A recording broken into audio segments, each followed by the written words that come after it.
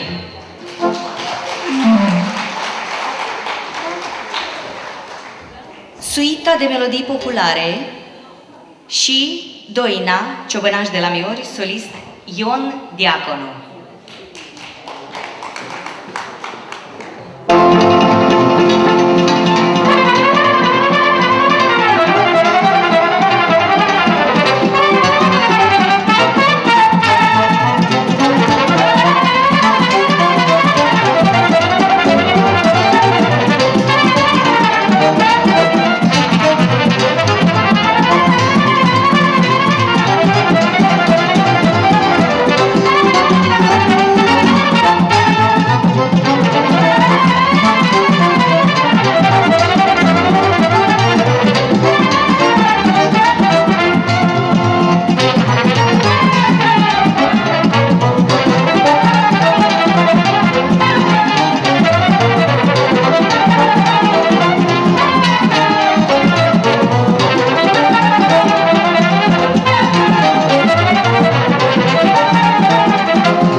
ciobănaș de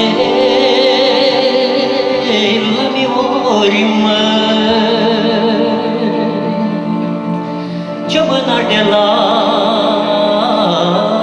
miori,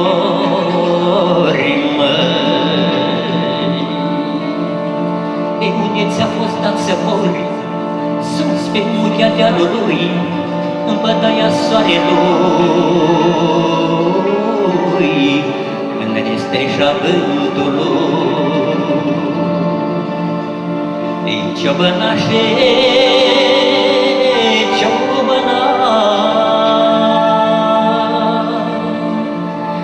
ciobănașe, ciobănaș,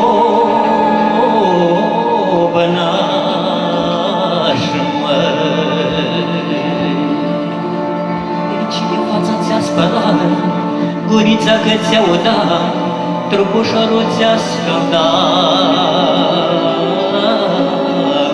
chicacin ți-a peptănat. Dar ploile când or veni, dar ploile când or veni,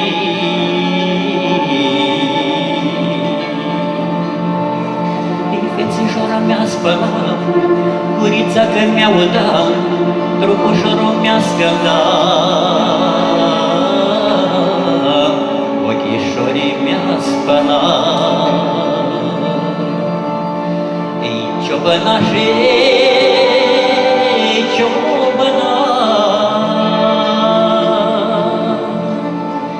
ciobănașe, ciobănaș,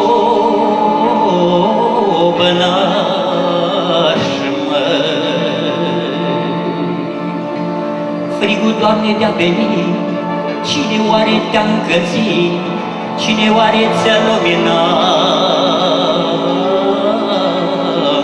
că noaptea te-a înconjurat.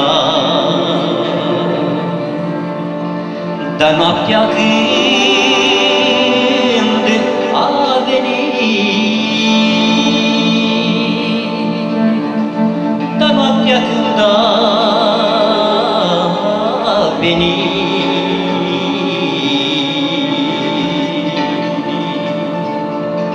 cu întuneric m-a venit, ei, luna când va răsări, stelele că mi-o sclipit,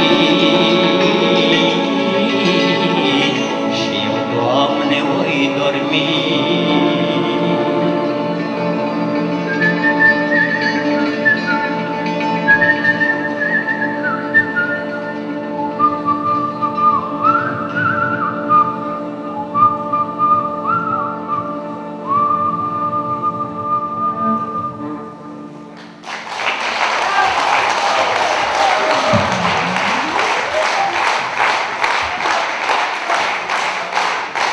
Stimați prieteni, Ion Diaconu a luat trofeul la Festivalul Doinelor, de anul trecut premiul mare Ion Diaconu, și este directorul Casei de Cultură Nicolae Sular din Cantemir. Să ne trăiți! Desigur, îmi face o mare onoare să fiu astăzi la acest minunat festival, pentru că este foarte frumos când cei care au muncit alături de acest minunat rapsod Ion Păpușoi îi cinstesc memoria și se întâlnesc cel puțin o dată pe an la așa un festival frumos.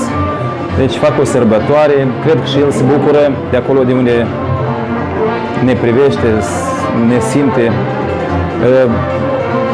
Am venit cu mult drag, pentru că ne-am cunoscut, am lucrat spectacole împreună, l-am cunoscut ca un om cu o inimă mare. Este foarte frumos și am venit cu tot sufletul să fiu alături de acest festival, de cei care au organizat, bravo lor, la mai mult și la mai mare, să țină acest festival cât mai mulți ani. Știu că este greu financiar, poate să organizez un asemenea festival de atâtea orchestre minunate, muzicieni de valoare. Și am venit cu colegi de la Chișinău care ne bucurăm de așa organizare minunată și vreau să zic că o să fiu alături de acest festival. De câte ori voi avea posibilitate să vin, o să vin cu mult drag la Cimișlia. Mă numesc Anatolii Cojuhari, suntem de la Doroscaia, raionul Dubăsari și suntem de prima dată la Cimișlia și suntem foarte bucuroși de faptul că am primit asta invitație și nu mă așteptam la așa festival, la așa nivel. Mi-a plăcut la un nivel foarte mare și mi-a plăcut și succesul cu care astăzi am prezentat. Sala este foarte receptivă, foarte primitoare. Se vede că sunt oameni foarte buni aici la Cimișlia și dacă ne vor mai invita, cu cea mai mare plăcere vom veni. Noi știm că la sud sunt cei mai virtuoși toboșari și ne-am pus scopul să-i batem. Și după cum ați văzut în sală, s-a sculat sala în picioare și ați văzut și singur succesul că la Doroscaia sunt toboșari nu mai slabi ca la sudul Moldovei, poate și mai tari. Mă numesc Tatiana Popușoi, sunt fiica marelui artist Ion Popușoi și sunt mândră pentru că ca fată aș putea avea multe de spus, însă cu părere de rău nu este momentul, nu este nici cazul. În privința festivalului, un festival de nota 10, chiar și peste nota 10, mă bucur pentru că oamenii sunt foarte receptivi, orchestrele sunt foarte receptive, primitoare, vin întotdeauna cu mare dragoste la acest festival. Aș vrea în mod special să mulțumesc Direcției Culturii, Consiliul Raional, Casei de Cultură, școlii de arte, toată lumea, pentru că am emoții, însă reprezintă ceva pentru oraș și asta mă mândresc foarte mult pentru că orașul totuși are o valoare, are o cultură. Tatiana, ce faci tu acum? Unde afli? Da, nu sunt în muzică, nu, cu părere de rău, îmi place foarte mult muzica, însă sunt în domeniul geografiei, cu toate că lui taică-mi îi plăcea foarte mult geografia, de la el am luat jocurile cu orașele, cu țările și tot așa mai departe. Lucrez în cadrul Academiei de Științe din Chișinău și activez ca tânăr cercetător.